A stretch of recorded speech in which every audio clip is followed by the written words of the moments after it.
안녕하십니까. 대한민국 사주보기 이어서 하겠습니다. 대한민국은 임수일관입니다. 한국인은 갑이라고 하지 않았나요? 그죠? 한반도에 살고 있는 주민인 한국인의 성격은 갑목이 맞습니다. 토지, 국토, 오래된 것, 반복되는 것, 역사, 이런 것들이 토의 성격이라고 할 수 있겠는데요. 역사가 고통이라는 것은 역사의 왜곡을 시사하는 것일 수도 있습니다. 마침 우리 땅 밑에 도둑이 붙어 있는데요. 우리는 계속 한반도 안에서 일어나는 역사를 배웠는데요. 중국 내에 있는 중국 피라미드 발굴을 중지하고 공개하고 있지 않죠? 이게 아마 동이족이랑 연관이 되어 있을 것이다. 이런 추측들이 맞습니다. 그리고 흥부놀부에서 나오는 제비 말이에요. 제비는 엄청나게 먼 거리를 이동하는 철새입니다. 제주도에서 활동하던 제비들이 필리핀으로 월동 준비를 하러 간답니다. 하시면 대한민국이 지금처럼 소한민국이 아니었을 가능성이 있다는 것이지요. 궁금하지 않았습니까? 작은 나라가 왜 대한민국인가? 역사 옆에 겁재라는 도둑놈도 마침 붙어 있으니 겁재가 역사를 바꾸어서 고통이다. 혹은 지리적으로 매우 불편한 이웃들이 많은 곳이라 이 땅이 고통이다. 이렇게 볼 수도 있습니다. 자, 단군 할아버지도 잘 들어보세요. 일본은 1년에 1500번의 크고 작은 지진이 일어나는 나라입니다. 무토면 산이고 자수면 옹달샘인데 백두산 천지가 생각나기도 하고 보아하니 옹달샘 근처에 날강도가 많을 것 같기도 하네요. 국가자리로 봤을 때에는 위로는 땅이 넓은 날강도, 아래쪽으로는 바다에서 이미 쳐들어와 털어간 날강도가 있죠. 천간의 무토와 임수는 땅에 물이 갇혀있는 것도 됩니다. 그런데 그 사이에 경신, 월주 말이에요. 이 콘크리트 같은 것이 38선 같기도 하고 우리가 38선에 갇혀있기는 하죠. 정치적으로 갈라진 게 맞기는 맞습니다. 편관을 벗어나서 세계 속에 한국인들이 많이 있지 않습니까? 한국인들은 경쟁력이 있습니다. 그리고 이 땅을 벗어나면 마음이 편해질 수도 있겠는데요.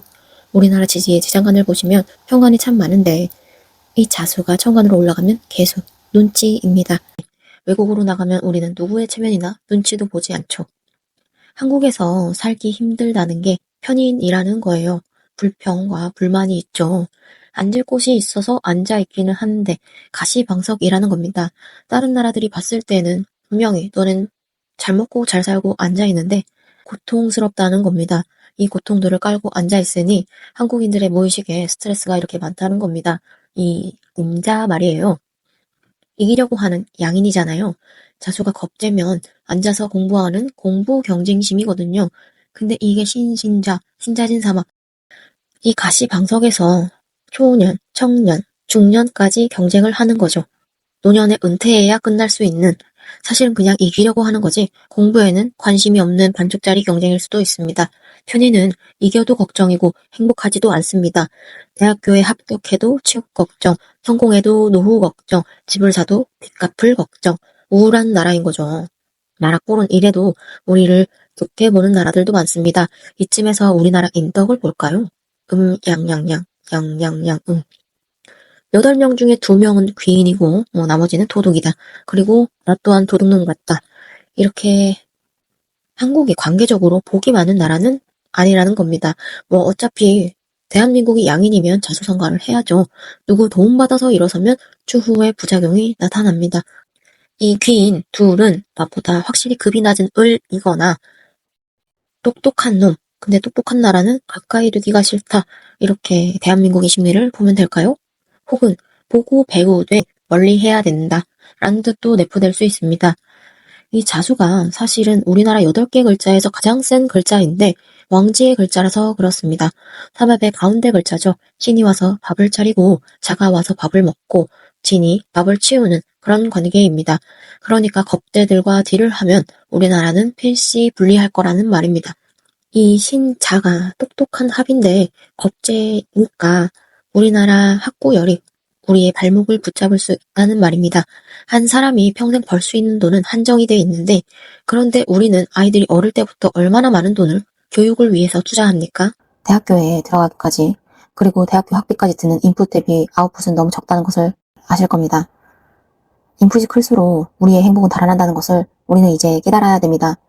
사람은 평생 돈을 벌 수 없고 그리고 앞으로 일자리가 많지 않을 것이라는 것도요. 매년 대학 등록금이 오르고 있고 정부에서는 국민들을 위해 모자란 돈을 국가장학금으로 대주겠다고 합니다. 재밌는 게 보이네요. 조상님들 쪽은 공잘 명작을 하면서 편안히 앉아 계시는데 이게 후대로 갈수록 신사, 바쁘고 성격이 급해집니다. 서민 쪽으로 갈수록 바쁘다 바빠. 그래서 절지다. 서민으로 갈수록 바쁘고 힘들다. 그쵸? 제 눈에 냄비가 보이는데 냄비 보이지 않습니까? 가운데 쇠가 있고 양쪽에 물과 불이 있는데 뜨거워졌다, 차가워졌다. 죄송합니다. 제가 사신이 매우 신경이 쓰이는데요. 국가에서 재정을 그냥 땡겼으면 되지, 세금을 더 걷어들이면 되지 라는 식으로 운영을 할 수 있습니다.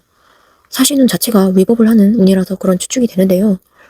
만약에 불경합으로 말을 하지 못하는 정부기관 종사자 여러분, 이 말이 맞다면 그냥 좋아요만 눌러주세요. 국가 재정 상태가 매우 안 좋을 수도 있고 무능한 국가 운영으로 인해서 지금 기울어지는 중일 수도 있습니다. 을사년이니까 을사기둥이 지금의 국가 말년일 수도 있겠네요. 내년부터 국가 평관대운이니까 그런 무능한 국가 운영이 만천하에 드러나는 일들이 이번 연도부터 이루어질 수가 있습니다. 이게 을이 만천하에 드러나 보인다는 게 복잡한 사정이 드러나는, 그러니까 좀 참을 만큼 참았다가 더 틀어막지 못해 터져 나오는 이런 느낌으로 그동안 밝혀지지 않았던 서민들의 문제나 그러니까 요즘에 우울증 문제 있죠. 우울증 문제가 이제 사회적인 문제로 터져 나오는, 어쨌든 이 사화는 만천하에 다 드러나게 되는 것이니까요.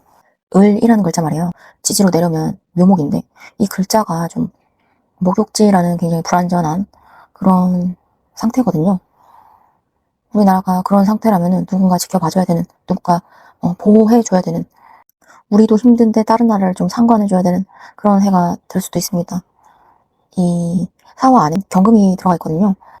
군대 이런 것도 의미를 하니까 타국의 군사적인 갈등 이런 거에 좀 어쩔 수 없이 참전을 하거나 지원을 해줘야 되는 그런 일 말입니다. 일본의 예언 이야기를 하자면 25년도 7월은 개묘월입니다. 그리고 을해 1 인시입니다. 7월 5일 오전 4시 18분이라고 했죠. 저는 청궁도도 같이 보고 있는데요. 이게 별자리입니다. 낯설죠. 그리고 우리나라 청궁도도 보면은 우리나라 청궁도에도 정부와 정부 대통령과 언론이 붙어있다는 것을 알 수 있습니다. 이게 명왕성인데요. 이 모양을 보시면 대통령 옆에 이것만 봐도 우리나라가 이 정치 쪽이 지랄이라는 걸 알 수 있습니다. 정치 쪽 때문에 골머리를 썩는다, 골치 아픈 나라다 이렇게도 볼 수 있는데, 아무튼 이게 지금은 우리나라 4하우스 부동산 가정의 하우스에 있습니다.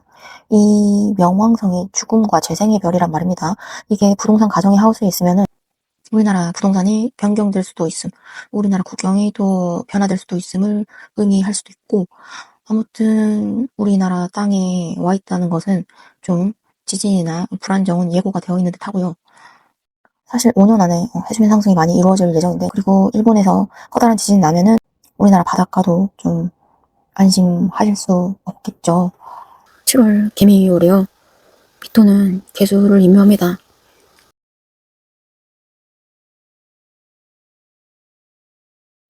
천공도를 돌려봐도 뭔가 불길한 직선이 나오는데, 근데 일본이 워낙 지진이 바닷가에서도 많이 나는 나라라서 이 직선이 많이 보이긴 하지만 그 예언 시간에 맞게 뭔가 나타나긴 합니다.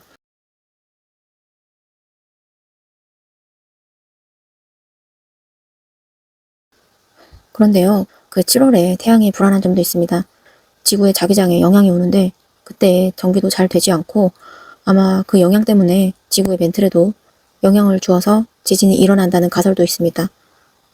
예언이나 천공도나 태양의 활동 등등 시기가 맞는 것을 보면 지진과도 영향이 아예 없지는 않은 것 같습니다. 그리고 글쎄, 앞으로는 전 세계가 힘들어질 운이 오는 것 같습니다. 솔직히 우리나라 사주를 보면은 좋은 소리가 나오기가 힘듭니다. 미래는 이미 찾아오고 있는 것 같고, 이 명왕성이, 이 죽음과 재생의 별이 한국의 부동산 자리에 들어와 있는 겁니다. 사주의 토평관과 같습니다. 가정, 가치관, 부동산, 토지, 공공기관, 국토, 이 모든 것들이 변할 겁니다. 이 명왕성이 4하우스를 떠나려면 20년은 지나야 됩니다.